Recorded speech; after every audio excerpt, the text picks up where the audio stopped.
Mote 583, entrevistas en vivo grabadas y videos. Invitamos a Mote 583, 583, Mote 583, 383, Mote 583, 583, Mote 583, 383. Te invitamos a embarcarte 583 en los lives del Mote 583. Te invitamos a embarcarte 583 en los lives del Mote 583.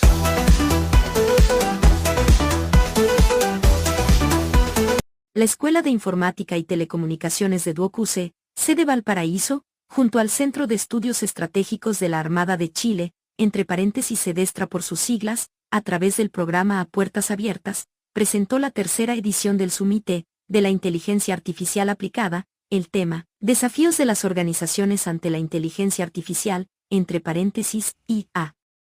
Esta actividad tuvo lugar el miércoles 12 de junio, del presente año, entre las 9:30 y las 1 horas, en el Centro de Extensión Duoc-UC de Valparaíso.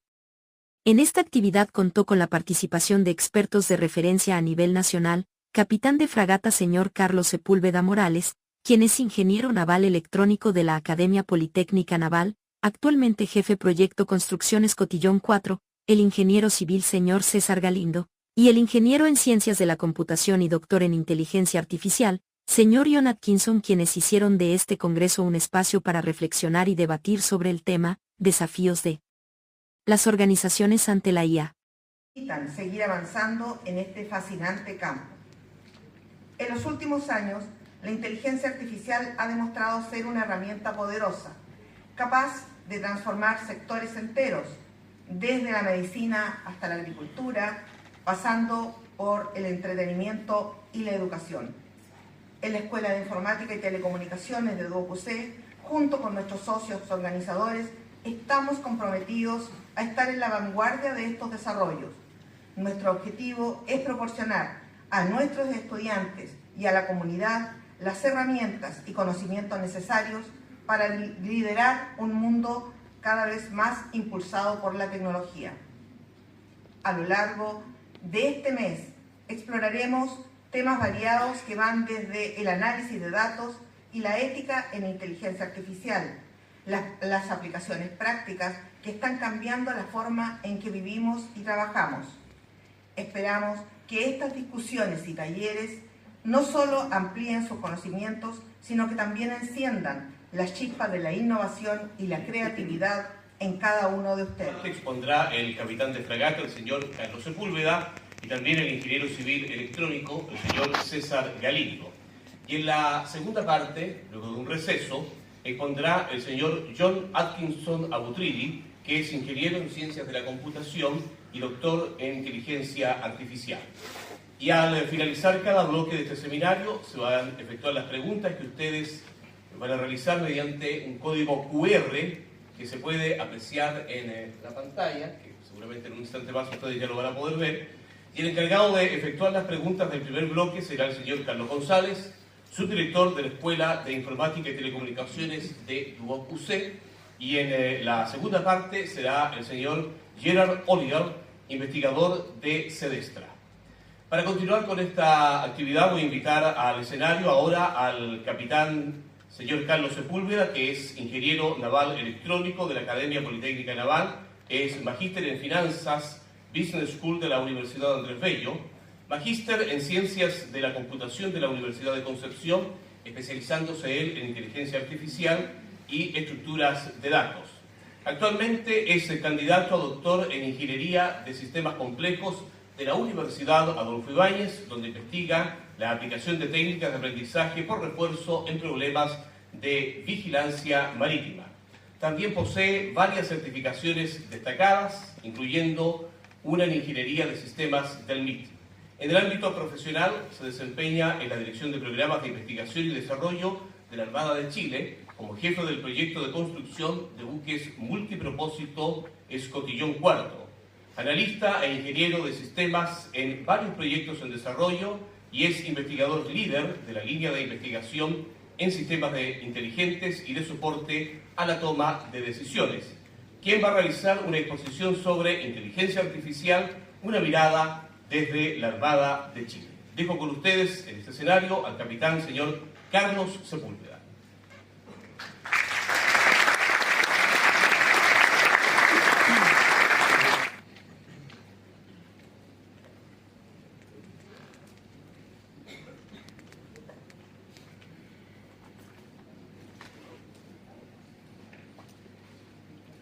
Ahí sí.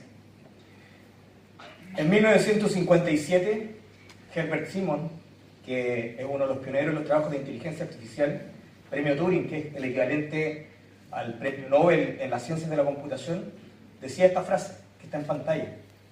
Y ya podíamos vislumbrar en esa época un sobreoptimismo respecto a la inteligencia artificial. Ya estábamos viendo en esos inicios que decían que la inteligencia artificial iba a reemplazar al humano en todas sus tareas, incluso en tareas de creatividad. Hoy en día, más de 65 años después, escuchamos este mismo sobreoptimismo. La inteligencia artificial va a quitar trabajos, va a reemplazar al humano en un montón de tareas. Y quise partir con esta frase porque es importante ponderar el sobreoptimismo. La inteligencia artificial es una tremenda herramienta. Y hoy en día, cuando veo este escenario lleno, veo que hay mucho interés de la gente en saber qué es lo que es la inteligencia artificial. Pero antes de hablar de inteligencia artificial, tenemos que definir qué es lo que es la inteligencia real. Porque es el único punto de comparación que tenemos para poder, a partir de ello, hablar de la inteligencia artificial. Entonces, cuando uno parte hablando de qué es lo que es la inteligencia, si se va a la RAE, en sus acepciones que son más atingentes a este tema, habla de la capacidad de entender o comprender, entender el ambiente, el contexto, percibir aquellas pequeñas cosas que están en el ambiente. Adicionalmente tenemos la capacidad de resolver problemas, que significa poder hacer una planificación, poder razonar respecto a algo y entregar una solución. Tenemos conocimiento, comprensión, el acto de entender, actuar con habilidad y ser hábil o tener destreza en algo. Y sobre todo experiencia.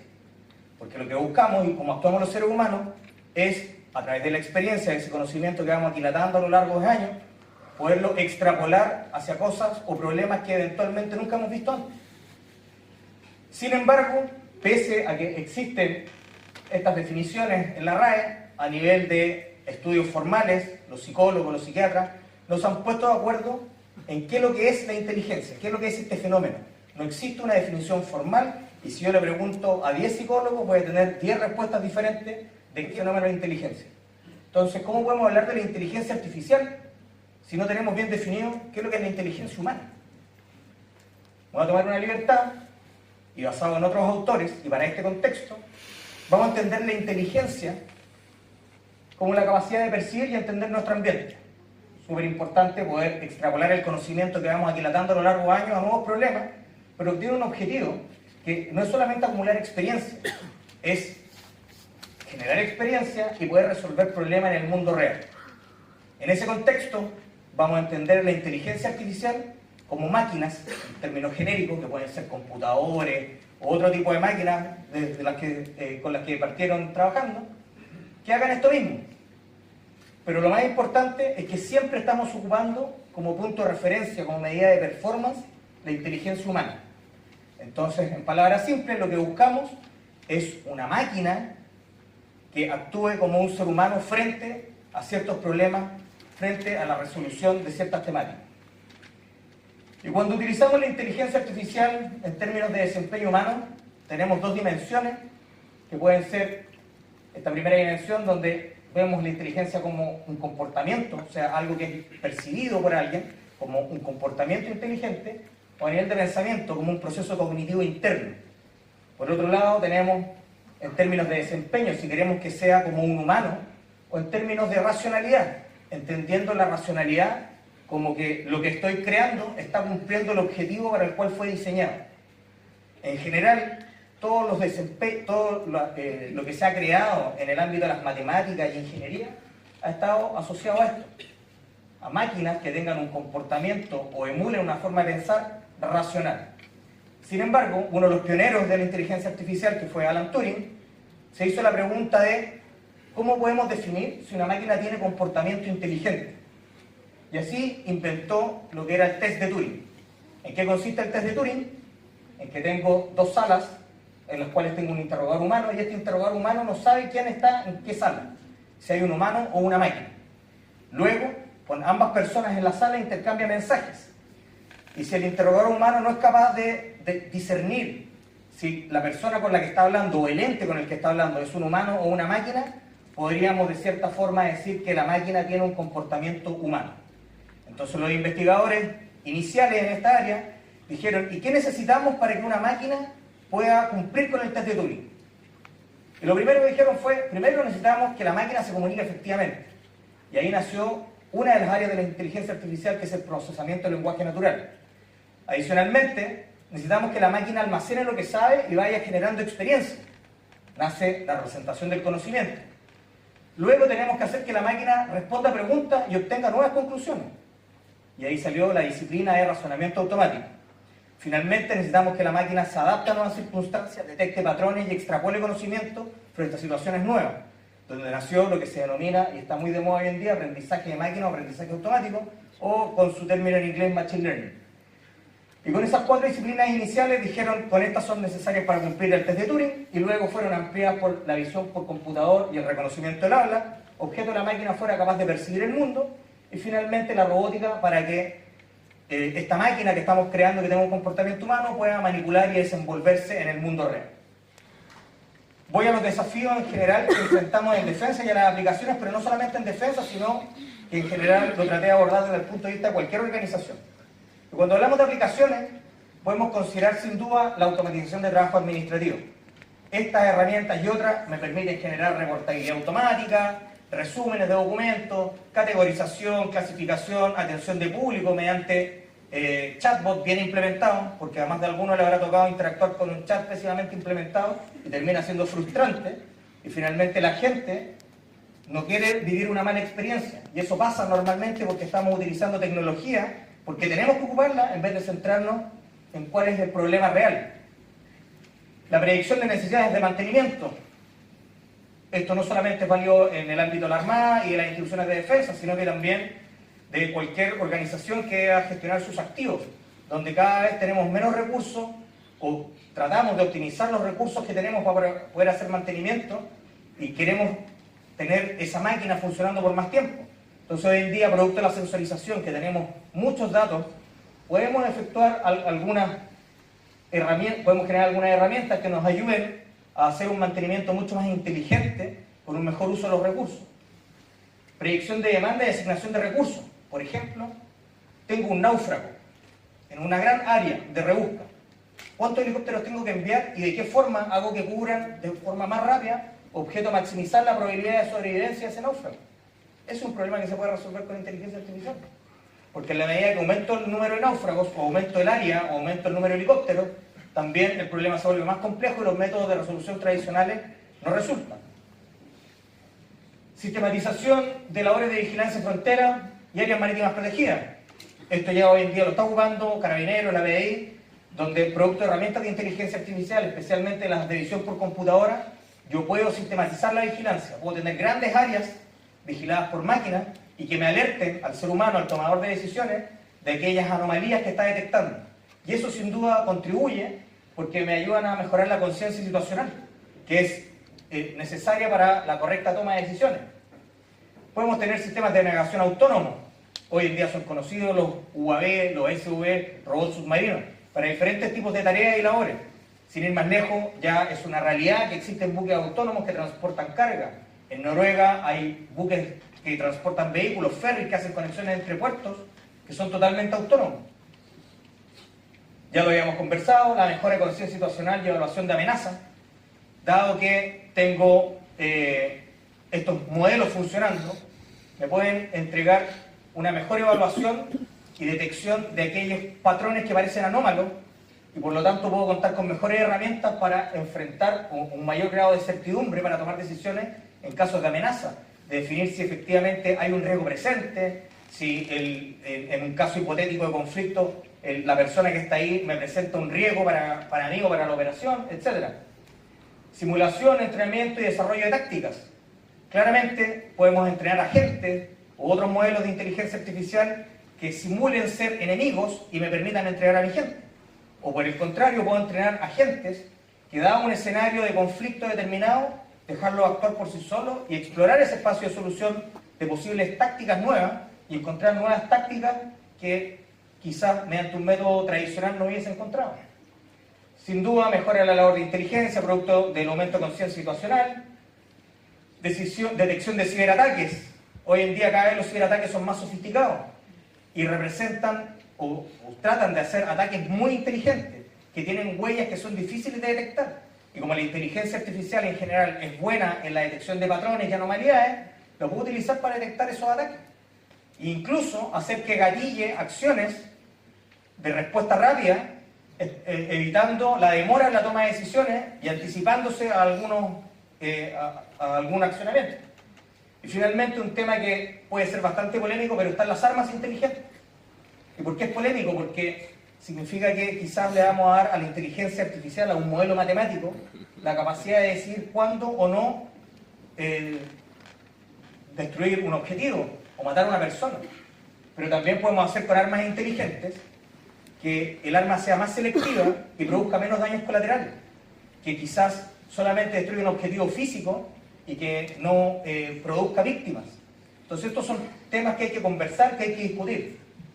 Un caso típico en el ambiente marítimo es la detección de buques en imágenes radáricas o imágenes electro-ópticas, donde tenemos la imagen del buque, son amplias extensiones de mar y lo que buscamos son estos pequeños puntitos, es buscar la aguja en el pajar.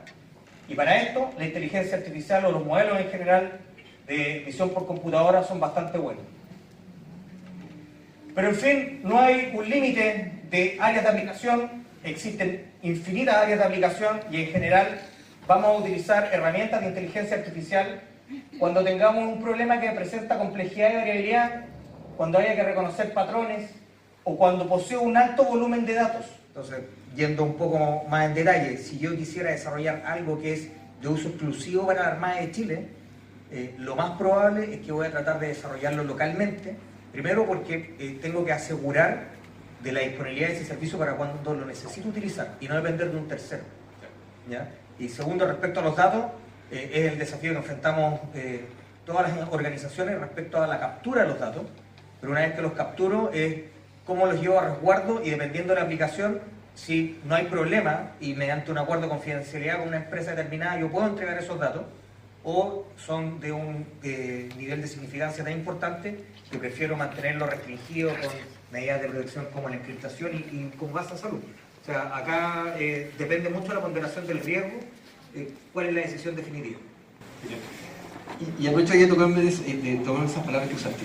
¿Dónde está el peligro, la mayor vulnerabilidad? ¿Los datos, los modelos, los algoritmos, las personas, todos? Yo creo que desde el punto de vista más yendo hacia defensa, yo soy proclive a las herramientas open source, sobre todo lo que es modelos, por ejemplo.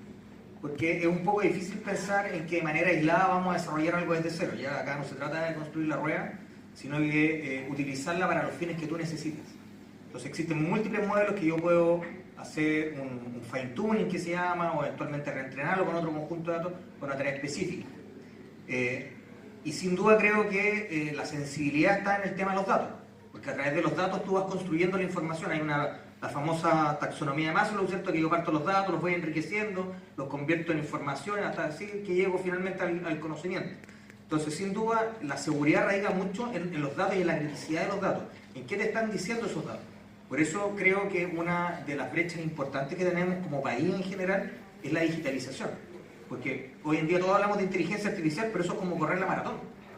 Y en muchos aspectos todavía ni siquiera estamos gateando. Entonces hay que impulsar que vayamos avanzando en esa línea, de manera de tener los datos, que los datos que sean sensibles estén resguardados con la seguridad adecuada, etc. Tal como mencionaba, o sea, no saco nada con ponerle las últimas técnicas de encriptación, si al final del día la persona en la que radica la seguridad pone clave 1, 2, 3. O va con el teléfono a todos lados y mucha gente se preocupa de no, están recopilando mis datos y cada vez que va al supermercado entrega el root, publica todo, y esos son datos que quedan disponibles y quedan abiertos para que cualquier persona los pueda utilizar. Entonces yo creo que principalmente hay que enfocar el tema en la seguridad de los datos más que los modelos. Efectivamente, si se genera algún modelo propietario de características muy específicas, quizás por temas de propiedad intelectual o cosas así, se debe proteger. pero en general todos tendemos a utilizar lo que están desarrollando todos a nivel mundial.